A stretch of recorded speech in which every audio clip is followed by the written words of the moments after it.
What is this? I think I know who this person is.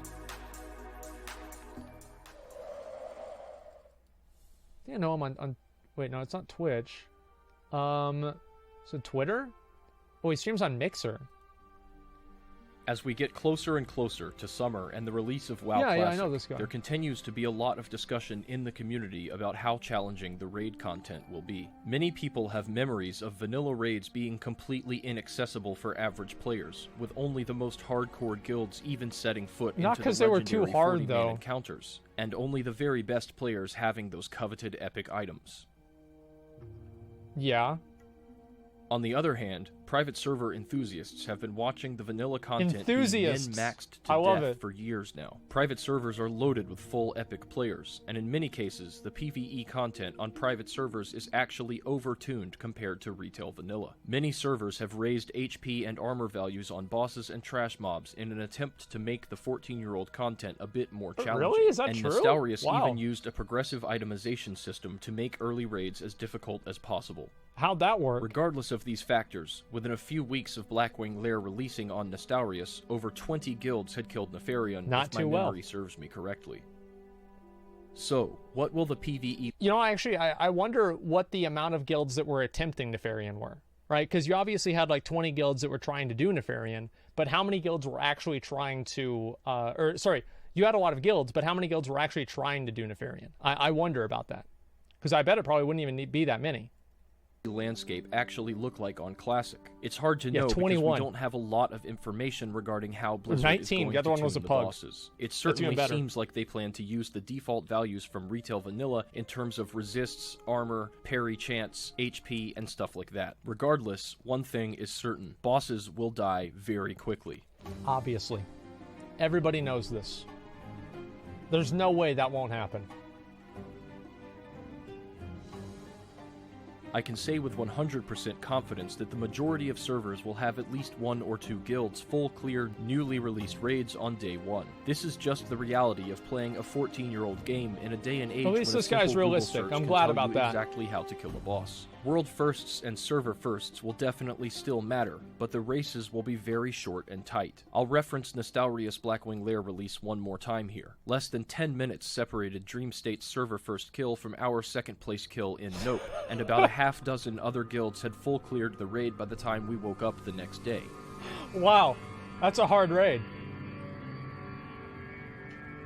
This is obviously a far cry from the long and grueling world first races we've become accustomed to seeing in modern WoW. Yeah, obviously. It took Method nearly 9 days of constant raiding to achieve their Oh, world God, first mythic dude. Gahoon kill, and there were only 2 Oh, other guilds in God. the entire world that were even really in the race. Yep. Despite Battle for Azeroth's lack of popularity and the overall negative reception it has received from the community, People love the hundreds of raids. thousands of people have tuned in to watch these world first races, and it's been pretty compelling content, even for someone like me who's not actively playing the game. Method has proven that there is still a large audience for high-level PvE gameplay in 2019, but will that audience be... I don't know if that's really true. Because you're comparing, like, obviously there are some people. Like, watching the world first race is like an event in itself. I don't know if that necessarily proves that people want to see high-end PvE content. I think that just means that people want to see the world first race because it's the first time that they're going to see the boss die. I think that's very different. interested in Classic, where the content isn't actually new? While the excitement of World First and Server First races will exist to some extent on Classic, it will be very short-lived. New bosses will drop in the blink of an eye, simply because there will be hundreds of guilds that know exactly how to approach the raids on day one. Fucking duh. But don't worry, this doesn't mean vanilla PvE can't be competitive and interesting in the long run. It will just be a different kind of competition. I'm talking, of course, about speedrunning. This room behaves pretty weirdly. Justin's going to be opening up the map right here, which saves a little bit of time. Man, Because I the moment we really... enter this room, every room adjacent to this room starts loading. But then this I room don't is know already about finished this, loading, but man. the door doesn't open until the other rooms finish loading. Like... So by opening up the map, you make that door open once it's finished loading instead of waiting for That's for crazy. I had no idea about In that. 2010, the world was introduced to Games Done Quick, a semi-annual speedrunning event to raise money for charity. A few years later, speedrun.com launched with the goal of providing one central place for speedrun records to be verified and archived. While people Okay. have been speedrunning games like Doom and Quake since the 1990s, and the Speed Demos archive has existed since 1998, it wasn't until around the launch of speedrun.com in 2014 that the concept really exploded in popularity and made it onto the radar of the mainstream gaming community. Okay. Today, there are millions of fans hooked on watching the best runners in the world masterfully completing games. And coincidentally, some of the most popular titles for speedrunning are retro games like Super Mario 64 and I don't know if GoldenEye this. 007. I'm really This not is an following important here. fact to keep in mind, and one we will come back to later. Speedrunning's explosion in popularity happened right around the same time. So here he's conflating two different things, right? He's conflating the popularity of a speedrunning event to the popularity of people participating in speedrunning, which are two separate things. And also, you could even divide that further by saying he's conflating the popularity of a speedrunning event to the popularity of speedrunning in general, which is much smaller.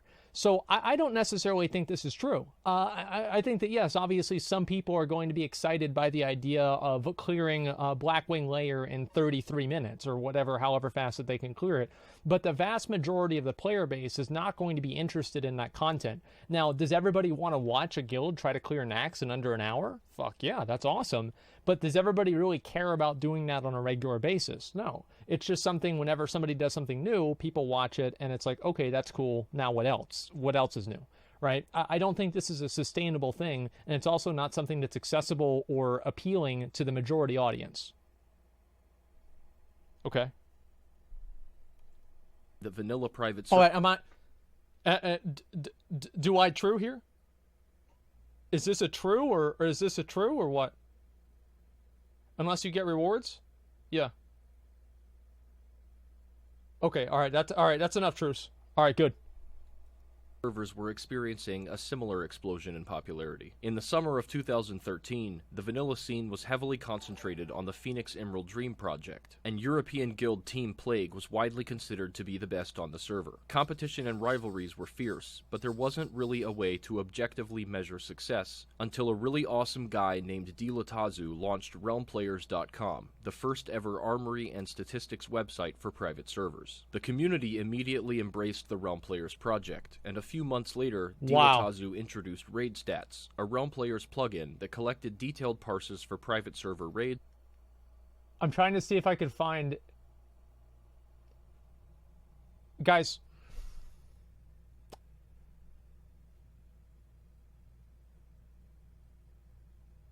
I don't see a rep paladin on that DPS meter. I really don't. I mean, like, I see... yo, McConnell, man, like, I really don't know about this whole thing where you were gonna play red. Like, because if you look at Holy, like, I mean, I'm really seeing a lot of Holy Paladins popping off, dude. And, I mean, if you want to respec, hey, man, like, you're gonna have a spot for sure. Yeah, I mean, I think McConnell can play Holy. It'll be fine, right? What about speedruns as in guilds trying to figure out how they can do the raids with less gear? No, I don't think that would be interesting. Anytime that people have to artificially handicap themselves, most people aren't compelled by that. Like, artificial handicaps are not compelling for the average player. That's my opinion. Let me go ahead and read this real quick. Me likey. Thank you very much, Mubasa, for the 15 months. I appreciate that, man. Only response is, we'll see. I know you don't play private servers, but even playing with groups of retail refugees, I've not once been in a VC groups. It's not VC, dude. It's not VC, KJ. It's DM. Dead Minds. VC, you don't call it VC.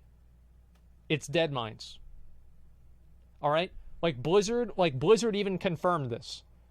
Listen, Zach, like Mick Larivi and I, had this argument every day in Classic. He thought it was VC. I thought it was DM. It's DM. I'm sorry, dude. That's just a fact. No, it's BC group that wiped at least once. Entertain the idea that people sucked and sucking as a harsher punishment. I am not saying that people did not suck. And people don't suck now. I'm saying that they suck less than they did before. Okay. Well, have you did any chance of more IRL fast food videos? Yeah, I'm thinking about like what I want to do for IRL fast food. Sorry, I'll get off this tangent and get back to the video in a minute. What I want to do is I want to start every single time that a fast food restaurant brings out a new food, I want to go, like, maybe the end of my stream and drive over there and try out the food and, like, eat it on stream. And uploaded them to the website. Features included a world boss kill tracker, a guild ranking list, and leaderboards for individual DPS and healing records. Like it? Good. There was also a clear time leaderboard for each raid. Team Plague initially held the #1 spot, but at first this particular feature was largely ignored, and there wasn't too much discussion about speedrunning in the vanilla community. That all changed when North American guild Ride and Dirty put together an impressive BWL clear, breaking Team Plague's server record and claiming the #1 spot on the clear time leaderboard. Truly An incredible. infamous thread appeared on the Phoenix forums that was simply a screenshot of the leaderboard followed by a gif of a rapper throwing money into the air. Ride and Dirty members proceeded to spam the thread with similar gifs it's to a taunt song, Team Ride and Plague, Dirty, and the okay. thread quickly I blew got up it. to become one of the most active posts ever on the forum. It didn't take long for Team Plague to plan their own maxed out speed run. They reclaimed the #1 spot and clapped back with a forum thread of their own. Within a few months, the vanilla community, which was small at the time, had full-blown speedrun fever.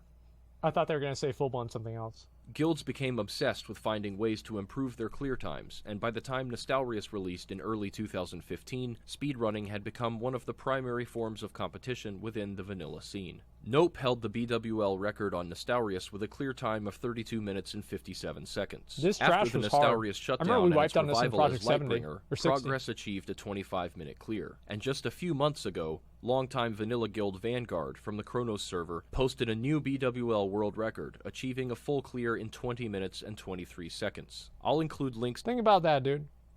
20-minute BWL clear. 20 minutes. That's fucking insane. Like, I don't care what you say. Like, in order to, I mean, like, because Razor Gore has got to be like 5 minutes of that, right? Like, how the fuck, I mean, you'd have to be fighting like 2 bosses at the same time. Like, if it wasn't like a whole private server video, I'd watch it. That's fucking insane. I really, really like that. Please find a video. No, yeah, I don't want to watch like the thing right there. That's my guild. Hey, dude, I'm in that guild too. Yeah, me too. Who else is in that guild? Okay, just a second.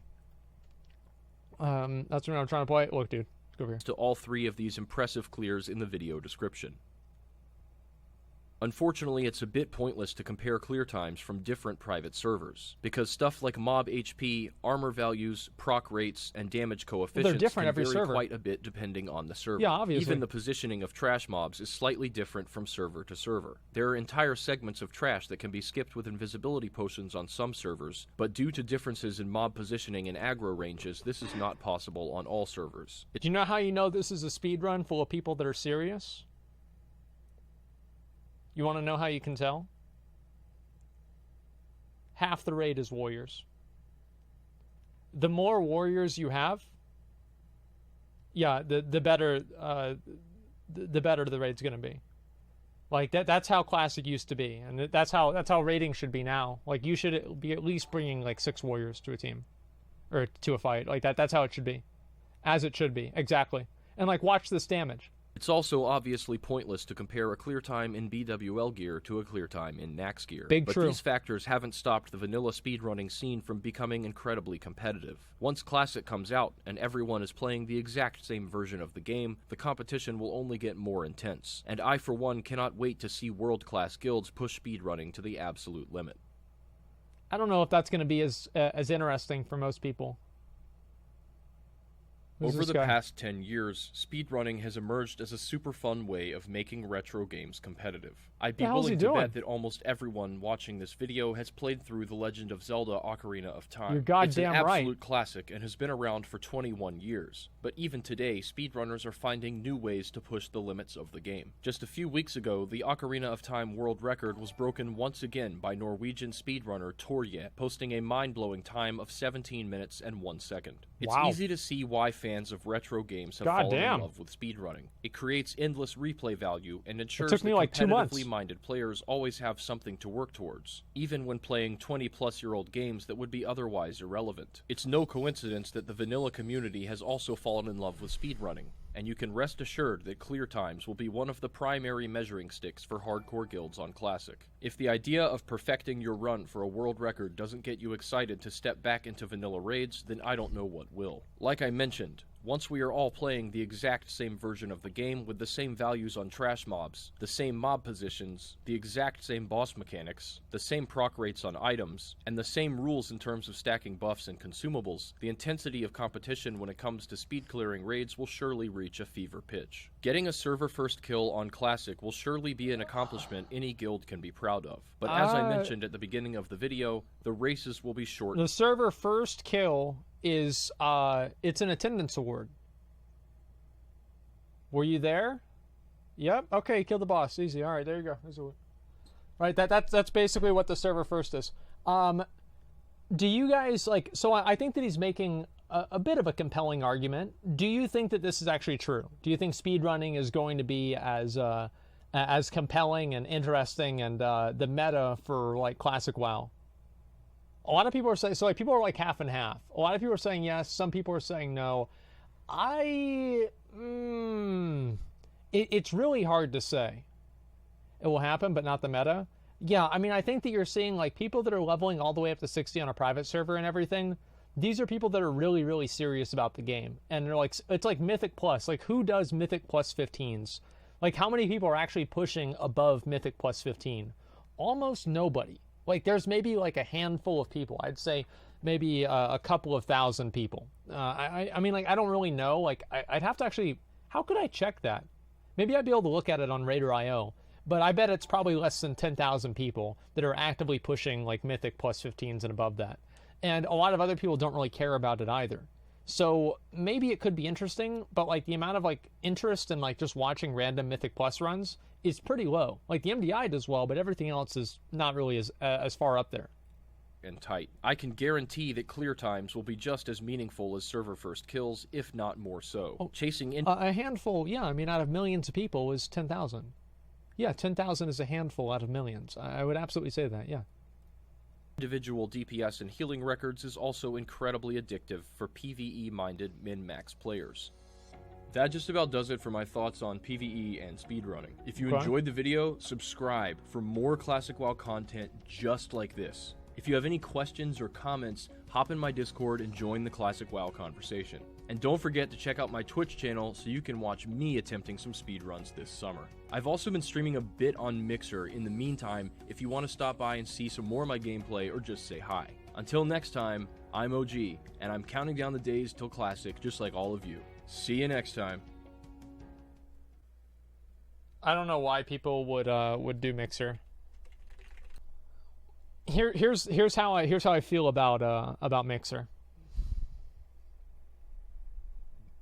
It doesn't have Twitch Prime, so I'm not going to stream on Mixer.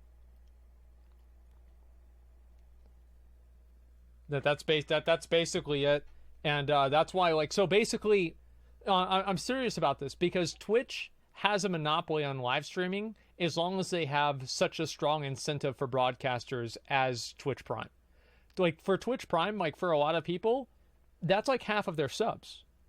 So if half of their subs are basically just because of being on the nature of this one website and not another one, it's going to be very hard for any other website to compete with that because they don't have Amazon's money.